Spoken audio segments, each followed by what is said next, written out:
Tingnan mo, sinong gumagawa nito sa sarili nilang bansa? Tingnan mo, Netherlands to. Paano kanila pinayayaman? Sabi ni Piers Morgan, wala namang mali rito. Nakikita ko ang mga masisiglang komunidad na nagpapayaman sa Europa. Anong napapala mo?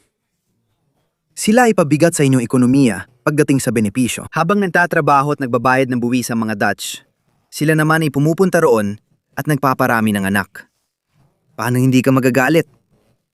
Umuwi kayo sa inyong bansa. Umuwi kayo sa inyong mga bansa at magkaanak ng gusto. Ang mga babaeng pumunta sa Europa, nagtanggal ng hijab sa taxi at nagsabing, malaya na kami ngayon. Hindi na namin kailangang umasa sa aming mga lalaki dahil sila ay mapang-api sa mga babae. Matagal na nila kaming inaapi. Kung ganoon, ayos lang. Kung ganoon, tutulungan sana sila ng mga taga-kanluran. Nako, tingnan mo, iisa lang ang magiging wakas nito. Sinasabi ko sa'yo, iisa lang ang kahinat na nito. At hindi ito magiging maganda.